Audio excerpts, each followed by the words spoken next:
juntos novamente para seguirmos com o estudo do livro Crianças e Suas Vidas Passadas, de Carol Bowman. Lembranças espontâneas duplas. Sarah e Chase se tornaram amigos de John, um menino que morava nas vizinhanças e tinha a mesma idade de Sarah. Os três viviam correndo em suas bicicletas, partilhavam jogos e bolavam aventuras nas matas. Chase adorava John e o seguia por todo lado. Estava contente por meus filhos terem encontrado um amigo de que ambos gostavam. Porém, essa paz e harmonia não duraram muito. Sarah ficou com ciúmes da amizade de Chase por John. Passou a zombar de Chase, dizendo que John não gostava dele de verdade. Falou que John só ficava perto dele por não ter nada melhor a fazer, ferindo os sentimentos de Chase. Certo sábado à tarde, Chase e John reuniram grandes caixotes de papelão. Passaram o dia cortando e emendando. Enfiei a cara pela porta do quarto para ver o que fazia. Estavam ambos curvados sobre o enorme modelo de um castelo de papelão, adornado com torres, janelas, portas e uma ponte levadiça. Estava tão encantada de vê-los divertindo-se com sua própria criação, ao invés de estarem diante de um videogame, que refreei meu instinto natural de limpeza e deixei-os sem mencionar a bagunça que faziam. De vez em quando, Sarah espiava pela porta do quarto para ver o que faziam e depois se retirava para seu quarto, emburrada. Mais tarde, depois que John foi embora, Sarah voltou a aborrecer Chase por causa de John. Desta vez ele explodiu. Começou chorando histericamente, correu para seu quarto e jogou-se na cama. Sarah correu para seu quarto e bateu na porta. Ouvi a confusão e subi correndo para ver o que estava acontecendo. Fui primeiro ao quarto de Chase para consolá-lo. Cuidaria de Sarah depois, pensei. Chase estava deitado de bruços, soluçando. Minhas tentativas de consolá-lo não funcionaram. Continuou chorando. Depois, ainda soluçando, me disse que via imagens se aproximando dele, de uma existência durante o tempo dos castelos. Não tinha certeza onde ia com aquilo, mas o encorajei a deixar as imagens surgirem e me disse o que via. Sou uma jovem mulher. Estou vestida com um vestido longo. Estou num quarto, num castelo de pedras. Estou muito, muito triste. Estou morrendo de desgosto. A essa altura, Chase se voltava sobre a cama, estava deitado calmamente, contando-me a história. Falava vacilante, as frases, os pedaços, levemente audíveis. Curvei-me e aproximei para poder ouvir o que dizia. Está morrendo de desgosto? Encorajei-o a falar. Sim, estou prometida a um rapaz, mas não o amo. Gosto de outra pessoa. Meu pai quer que me case com ele para ficar mais rico em terras. Não pensa nem um pouco em mim. Pensa apenas na terra que vai receber. Não quero casar com um homem que escolheu para mim e disse a ele: Meu pai fica furioso comigo. Me prende no meu quarto para eu não fugir. Já não como. Não quero mais viver. Meu coração se partiu. Morro de desgosto.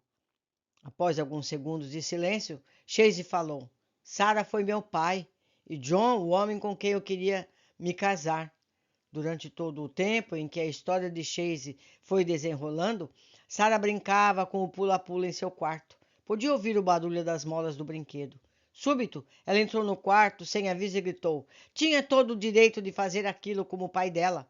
Eu era a lei da terra. Girou sobre os calcanhares, correu para fora do quarto e desceu as escadas fazendo barulho. Levei alguns segundos para entender o que estava acontecendo. Era extraordinário. De alguma forma, Sarah colou nas lembranças de Chase, destravando suas próprias lembranças daquela existência. Naquele instante, desejei poder estar em dois lugares ao mesmo tempo. Chase ia se acalmando. Corri a escada abaixo e encontrei Sarah sentada na poltrona da sala, com os braços cruzados diante do peito e com o queixo projetado para frente, desafiadoramente. Ela olhava rigidamente para frente, com lágrimas rolando e repetindo. Tinha todo o direito de fazer aquilo como o pai dela. Eu era a lei da terra. Como se sente falando sobre suas ações agora? Perguntei, sem saber ao certo como levar aquilo adiante. Sara irrompeu em soluços. Devia ter escutado meu coração, não as leis. Errei tanto em forçar seu casamento. Por que não diz a Chase como se sente em relação a isso agora? Sugeri. Com lágrimas ainda escorrendo, Sara correu para o quarto do irmão e explicou-lhe como se sentia penalizada pelo que fizera muito tempo atrás. Agora sabia que agir errado. Chase, com o rosto vermelho de tanto chorar, fungou ouviu as explicações de Sarah. Aceitou suas desculpas com um abraço. Minutos depois, estavam se abraçando e brincando. O choro e o conflito haviam passado. Saí do quarto, corri para contar a Steve o que acabara de acontecer. Era incrível. Sarah e Chase haviam espontânea e simultaneamente lembrado as mesmas vidas anteriores que haviam compartilhado com o pai e filha. Embora os papéis e o cenário não fossem os mesmos desta vez, Sarah e Chase e John continuavam a representar aquele velho conflito. Instigado pela zombaria de Sarah, a velha história tinha chegado à superfície, primeiro para Chase e depois para Sarah. Meus amigos, comentando o caso, isso aconteceu porque estavam vivendo a mesma situação. Por isso que a memória voltou para os dois. E isso refletiu no comportamento delas. A Sarah também ficou instigada, ficou com ciúme, porque o John era o amor da que era seu filho. Então tem tudo sentido. Continuando. Por um instante, a voz cética da minha mente se perguntou se aquele drama não podia ser um meio criativo de elaborarem seus conflitos, fabricados de pedaços de histórias de fadas e de Disney. Talvez, mas a história de Chase era consistente demais, suas reações reais demais para ser imaginação. Como podia Chase conhecer a palavra prometida e usá-la tão corretamente? Tinha certeza que cada célula do meu corpo que era tudo verdade. Porém, o que me surpreendeu foi que as lembranças surgiram espontaneamente. Eu não dissera nada para estimulá-las. E para aumentar o mistério, como Sarah soube exatamente o que estava acontecendo com Chase naquele momento? Ela não poderia ter ouvido sua voz sussurrada por trás da porta fechada. Ela lembrava realmente da mesma existência do seu ponto de vista, reagindo adequadamente. Sua história se encaixou perfeitamente na de Chase. Lógico, pois a brincadeira de castelo foi que provocou tudo isso em todos. Depois daquela tarde, Chase e John passaram a ter um envolvimento menor, que parecia mais apropriado para meninos de idades diferentes.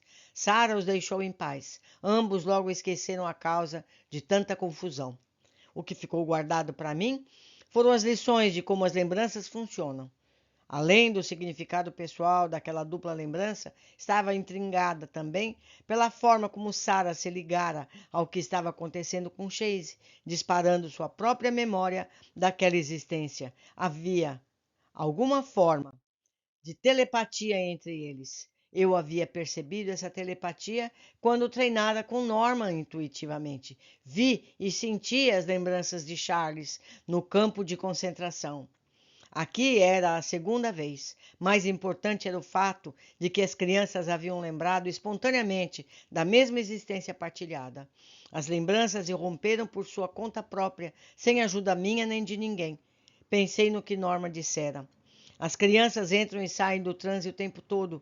Vendo o que acabara de acontecer com meus filhos, me perguntei se outras crianças teriam lembranças de vidas passadas espontâneas também. Meus amigos, o que a gente lê aqui tem todo o sentido. O que acontece é que as pessoas adultas dão outras respostas, dão outras explicações para os seus sentimentos. Quando uma lembrança de vida passada leva alguém à depressão, por exemplo, ou a síndrome de pânico, por exemplo, ela não constata que aquilo aconteceu em outra vida. Ela se limita a sentir o problema e viver o problema. Essa é a questão. Os adultos não vão buscar essa história recente, que para a criança a história é recente. Faz pouco tempo que ela reencarnou, não é verdade? Bom, por hoje ficamos aqui. Aguardo a companhia de vocês para continuarmos o nosso estudo. Até breve.